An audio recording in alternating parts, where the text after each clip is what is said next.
lahat ng hirap at pagod ninyo, makakalimutan niyo. Tama? Sige, tuloy mo. Tuloy mo, palakpak mo. Iba-iba ang level ng commitment. Kapag 10,000 kailangan mo dito, isang buwan, kaya kitain yan. Walang commitment. Pero pag pangalan mo pag-uusapan, iba rin ang kilos niya. Ha? Meron ba yung mga tao na yung sasabi, nako, apply! Swerte mo sa akin, ako nakuha mo. Agila ako. Dami kong kontak. Barangay captain, barangay tanod, lahat. Tama ba yun? Swerte mo sa akin. Yung mga ganun tao, yun ang unang nawawala. May mag-asawa ko dito? May mag-asawa? May mag-asawa ito magkasama ngayon? Sino? Sino? Sino? Sino ba? Dito wala.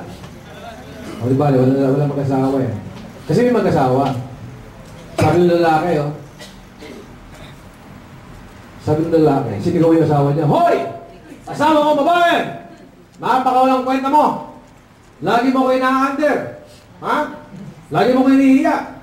Sa harapan pa ng mga kumpare ko! Isipin mo yan? Hindi ba ako tapos mamlansya? Pagkalabahin mo ako? Ibang klase ka. Sa ginawa mo yan, ha?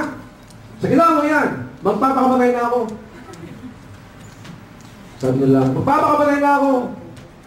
Ano mo sabi ng asawa niya? Ikaw, magpapakamatay. Oo! Papakamatay na ako. Walang kwenta asawa ko talaga. Lagi mo kina-under. Hindi ko na kaya yan. Ikaw, magpapakamatay. Magpatuli nga. Hindi mo kaya eh. Magpapakamatay ka. Hindi nga. Anong point? Walang point yun. Ang point ko, minsan, ako yung next na magiging milyonaryo, ako yung yayaman, ako yung magkakotse. Pagpalakpak ka, di mo kaya eh. 7 na yung meeting ka, di mo malapas, yayaman ka pa rito. See? Guys, ang sabihin, minsan yung mga tao sa maingay, yun ang walang ginagawang kilos. Hindi man lahat. Ang sa akin lang mga kaibigan, bakit ka magsalita? Patunayan muna. Point ko, walang aangal. Walang magkukomplain. Tama? Kung may taong aangal, alam nyo ba kung meron taong nang dapat gawin to? Yung mag-asawa. Ako, kailangan mo punta dito? Taga-Fairview ako? Walang sumama sa inyo? May sumama dito, wala. May 5 gulay, wala akong kitain dito. Ano point ko? Kasi ito commitment ko. Ang commitment ko sa mga taong interesado tulungan. Kasi may paniniwala ako, masarap tulungan ang mga tao gustong patulong. Masarap turuan ang mga tao gustong paturo. Yes. Tama? Kaya kami, ginaganahan, kasi randang na randang ko, sa kawanan to, lahat kayo, gusto nyo magpaturo. Yes. Ha? Ito ba yun? Ito ba yun? Yes. Pilipin nyo stop! Yes! Buti kayo, patay. Sige, commitment. Now, last. Last ng intro. Ano ka? After commitment, mga kaibigan, importante, lahat gustong yumaman. Lahat gustong yumaman, pero kapag inaabutan na nung salitang discouragement, ayaw na. Totoo ba yan? Yes!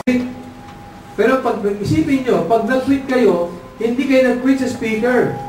Hindi kayo mag-quit sa magkasawang atiyansa. Hindi kayo nag-quit sa kumpanyang to o sa negosyong to. Nag-quit kayo sa chance ninyong makuha ang inyong mga pangarap. Kaya nga, just don't quit. Wala akong taong nakita na, pare, grabe, tinan mo yun, ang yaman. Bakit? Nag-quit yan eh. Meron mo ganon? Wala. Just don't quit. Now, bakit ito mahirap? Kaya mahirap kasi wala kang alam. Sa mga bagito, nag-uumpisa pa lang sa negosyong to, para maiwasan discouragement, sa umpisa lang, master the business. Kaya kayo nahirapan kapag meron kayong kausap at nagtanong sa inyo, wala kang may sagot. Kapag binarapara ka na, sasabihin mo, ang hirap pala nito. Kasi nagtanong sa iyo, wala kayong masagot. Sa mga nag-uumpisa pa lang, alamin ang negosyo.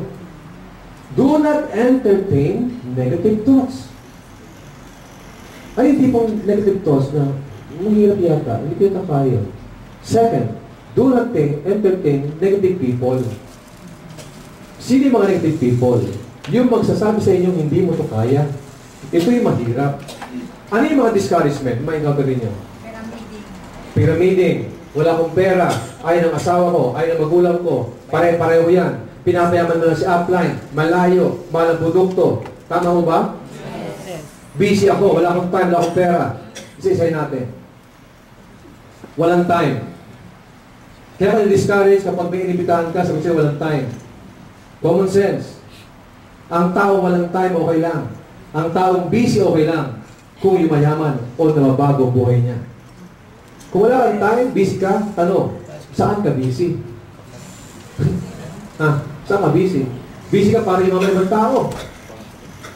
Wala kang pera? Kaya mo ito gagawin, wala kang pera eh. Kaya mo ito gagawin dahil wala kang pera. Dahil before, wala ka rin pera. Ngayon, wala ka rin pera. Tama? Kasi kung ano ka ngayon, yun ang ginawa mo before. Malamang, before, marami kang nakitang opportunity. Pero hindi ka kumilos. Kaya wala kang resulta ngayon. Nakita mo ngayon ang negosyo to. Huwag kang gumalaw. Huwag kang kumilos. Believe me, 5 years from now, you have the same problem. Pera pa din. Tama? Pero ngayon, gumalaw ka. Kumilos ka. Gawin mo ang tamang negosyo. 5 taon wala ngayon. Ang problema nyo, pera pa din. Kung paano ubusin. Okay ba yun?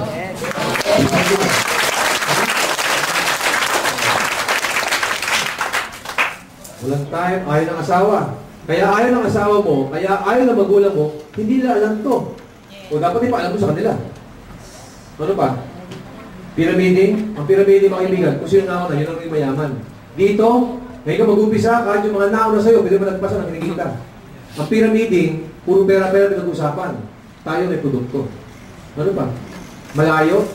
Malayo daw. Las Piñas. Malayo Ortigas. Guys, marami sa Pilipinas na pupunta ng Saudi para kumita.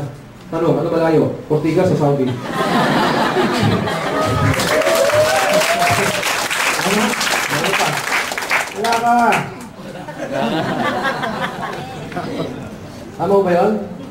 Sabihin mga kaibigan, lahat ng mga tao, lahat gagawin ng alibay. Para lang, may masisi sila pag walang nangyari. Ang point ko sa mga nag-umpisa, do not entertain negative people. Sa mga matagal na, eto, kung kayo may discourage, mas dapat kayong matuwa. Kasi dito, pinapatibay lang ang dibdib mo. Kung hindi mo naranasan yung hirap, yung